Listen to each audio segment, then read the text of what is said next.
اعوذ باللہ من الشیطان الرجیم بسم اللہ الرحمن الرحیم الحمد للہ رب العالمین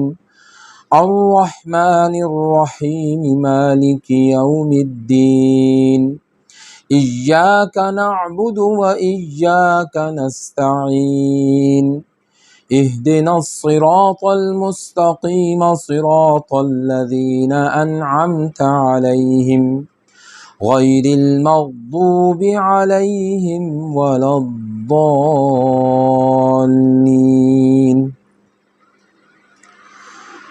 سورہ فاتحہ کی بہت سی خصوصیات ہیں، جن میں سے اس کی سب سے پہلی خصوصیت یہ ہے کہ یہ سورہ مبارکہ قرآن حکیم کی موجودہ ترتیب تلاوت کے اعتبار سے سب سے پہلی سورت ہے، اور اس کی اہمیت اتنی زیادہ ہے کہ نبی علیہ الصلاۃ والسلام نے سورہ فاتحہ کے متعلق ارشاد فرمایا، لا صلاۃ الا بفاتحۃ الکتاب، کہ سورہ فاتحہ کی تلاوت کے بغیر کوئی نماز نہیں ہوتی۔ اور دوسری خصوصیت اس سورہ مبارکہ کی یہ ہے کہ ابتدا میں نازل ہونے والی صورتوں میں سے یہ ایک صورت ہے، اور اس سے پہلے متفرق طور پر کچھ صورتوں کی کچھ آیات نازل ہو چکی تھیں،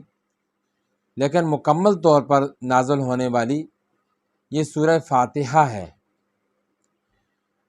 اور تیسری اس کی خصوصیت یہ ہے کہ ایک حیثیت سے یہ سورہ مبارکہ متن ہے، اور سارا قرآن پاک اس کی تشریح ہے، یعنی جو مضامین پورے قرآن حکیم کے اندر ذکر کیے گئے تھے وہ سارے مضامین اس سورہ مبارکہ کے اندر بیان ہوئے ہیں۔ اور اس سورہ مبارکہ کی بہت زیادہ فضیلتیں ہیں، جن میں سے ایک فضیلت اس کی یہ ہے کہ ایک مرتبہ سرکار دو عالم صلی اللہ علیہ وسلم نے حضرت ابی بن کعب رضی اللہ تعالی عنہ سے فرمایا کہ اے ابی، کیا تم اس بات کو پسند کرتے ہو کہ میں تمہیں ایک ایسی صورت سکھاؤں کہ جس کے مرتبہ کی کوئی صورت نہ تورات میں، نہ انجیل میں، نہ زبور میں، اور نہ ہی قرآن حکیم کے اندر مذکور ہے؟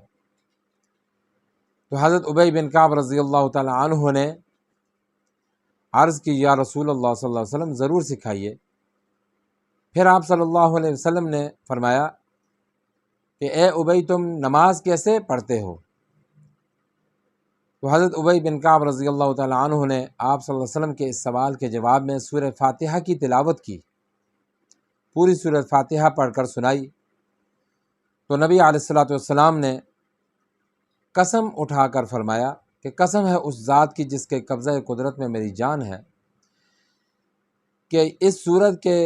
یعنی سورہ فاتحہ کے مرتبہ کی کوئی صورت نہ تورات میں نازل ہوئی، نہ انجیل میں نازل ہوئی، نہ زبور میں نازل ہوئی، اور نہ ہی خود قرآن حکیم کے اندر کوئی اس کے مرتبہ کی صورت نازل ہوئی۔ اتنی عظیم المرتبت ہے یہ صورت۔ اللہ رب العزت سے دعا ہے کہ اللہ تعالی ہمیں اس سے مستفیض ہونے کی توفیق عطا فرمائے، آمین۔